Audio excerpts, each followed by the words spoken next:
Show your essential oil girl. Yay! I did it. Good job. Did y'all know that, you know, the essential oils, I've been at a party. So I'm putting on a little bit of On Guard. I was at a party where there was like, I don't know, 30 people. And this was on my desk. So the On Guard, the Doterra Onguard is the immune boosting oil. And that what you do is you buy a bottle like this size. It's got 250 drops in it, right? And you can make you roller balls, which will, this little bottle will last you like, I don't know, 6 months, and that's if you use it 2 or 3 times a day. It's crazy economically smart to buy these oils. So just had to start off with a commercial because I was like, oh, this is what I made. I put like 20 drops of On Guard in there, and I've had this sitting around forever, and it's still good. So, but it's the immune boosting oil, so you can put on and inhale, and it will support your immune system. Anyway, that's just an advertisement for my On Guard, because this is not On Guard, but I don't know if y'all know all that. These little bottles are very powerful. You don't need a little bit. It makes a whole lot of stuff, a whole lot of goodness. Anyway, moving on. How y'all doing? Happy Thursday? Happy Thursday. Yeah. So, just wanted to pop on. I had my call with Mandy today.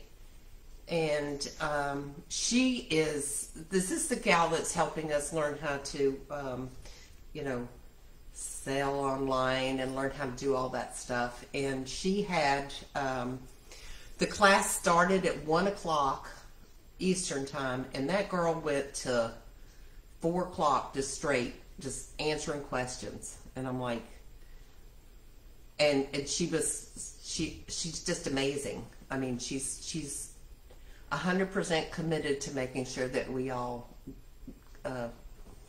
proceed and move forward. And and we all have just, I mean, different, everybody's on different playing fields, and she's just as patient with the beginners as she is with the people that have been doing it for a while that have a random question too. So it was a good experience again, I'm telling you. I'm still not, hadn't moved anywhere yet today, but I did get some more suggestions and advice, so I plan on hitting it hard tomorrow and just getting some stuff done. I'll keep you posted. You know I will. You know I will. But so the class went really well today. Mandy is awesome. She is awesome. She's an awesome lady. I wish I had that much brains, and I don't know how she does it. I don't know how she does it. So also went to walk class today. Jenny's been doing a Christmas walk dance. No, Christmas walk. And it's so cute because we got candy canes, and we do the jingle bells, and it's just a lot of fun. We had a good group. So if y'all were in Cocoa Beach area and want something to do, you can walk into the gym and take those classes for $5 a pop. And we have fun. I mean, it's exercise, but it's fun. She's got, we're doing Christmas. She's got different themes, and now we're doing Christmas, so it's a lot of fun. So I wanted to put that out there in case anybody's in Cocoa Beach and looking for something to do. The next class with Jenny will be, this is Cocoa Beach Gym, and it will be Saturday at 10:30 a.m. And it lasts an hour. You can just drop in. Say, I want to go to that walk class and be Santa Claused up. And you can join us. There's plenty of room. All right. Next thing I wanted to mention was, I went to, like I said, I just went to a big party. Dolores gave the party. She gives a party every year to the folks that work and support the Brevard Cultural Alliance, BCA. And it's always just, she is such a gracious host. It's just, the food is to die for. And it keeps coming, you know. But she has a house just down the road from me, and she's beachside. And it's just beautiful. It's what a beach house should look like, you know. It's just really nice. So thank you, Dolores. If you ever watch Facebook, I suspect she doesn't. She's pretty busy, but anyway, He was a lot of fun. But while I was there, I was having a conversation with Buzz, right? Buzz is Lynn Berzina's husband. And we got to talking, because there's all kinds of people there, right? So I just, me and Buzz are like the third wheel anyway, because I'm not really part of BCA anymore. Well, I mean, kind of, sort of, but not really. Dolores and I could come every year. I had an invitation. So I was like, that was nice. I was actually Sandy's +2, but it worked out. Anywho, Buzz was telling me, he was asking me about the hurricane, how we fared and all this other stuff. And we got into conversation, and he started talking about those big, if you live in Florida and you have a pool, a lot of the people that have a pool in Florida choose to put one of those giant it's like a big screened-in porch thing over the pool, because we have so many mosquitoes, right? Critters, shall we say.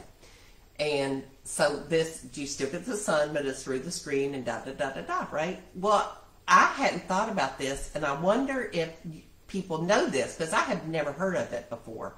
But whenever they know a hurricane's coming, they will literally cut out screens on the a big screen panel on the west and the east side. Where he said it depends on which way the wind's going, but in other words, opposite sides of the enclosure. Because they during a hurricane, if you don't have that free wind flow, that the screen actually works as a barrier type thing, and it pulls on the screen, and it can pull your whole enclosure down, which turns into, instead of $100 fix, turns into thousands of dollars fixed. So I was like, that's fascinating. So if you own a pool, please, if you own a pool in Florida, and you didn't know this, would you let me know? And now that you know, because he said it's so much less expensive to get the screens replaced, and he's thinking the next project will be, he's going to get a guy to make a screen, replacement that you can pull out, like a window screen that you can pull out, drop it in the pool during the hurricane, pull that puppy out and put it back on. That would be brilliant, right? Have y'all thought about that? And if you haven't, how's your screen fare up? I would have never thought about it. I would have thought that it's a screen, there's nothing there. So what's that? Well, apparently it can do some damage. So I learned something today. I was like, dang. Anyway, it doesn't take much to excite me, guys. I'm just like, some things are just like, why didn't everybody know that? And maybe everybody does know that. Am I the last person to know that's a thing? A smart thing to do? Hey, John. Do you got anything to add tonight, babe? Love you. Aw. John made it into the office today. So we haven't spent a few minutes together this evening. He seems okay. He had Chick-fil-A for dinner, and I had hors d'oeuvres. Oh, what is that? Filet. I have filet mignon.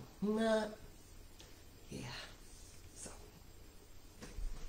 I'm much more well fed than him tonight.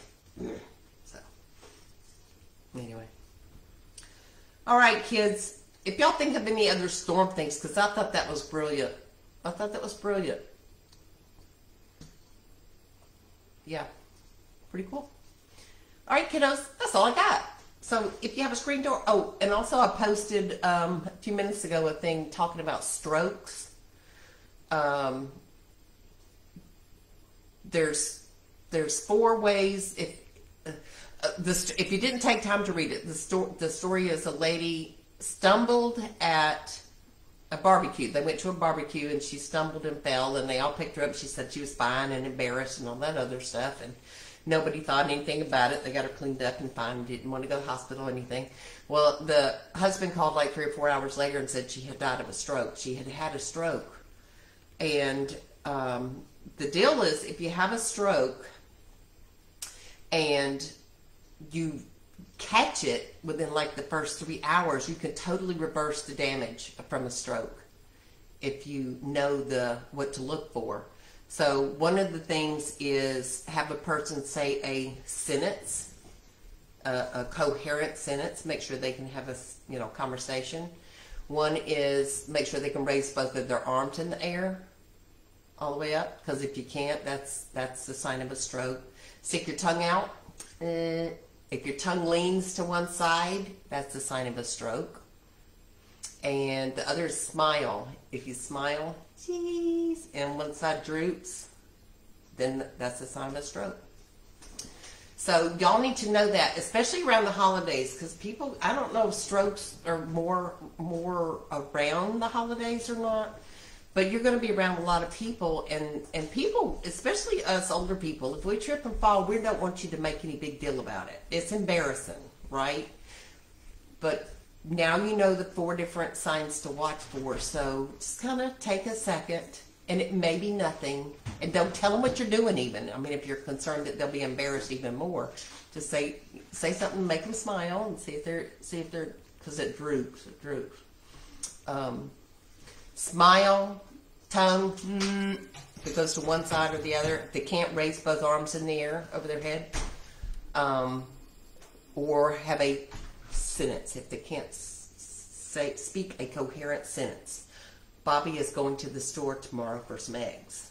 If they can't say Bobby tomorrow, if it's all discombobulated, that's a sign. So that's my tip for the day. Okay.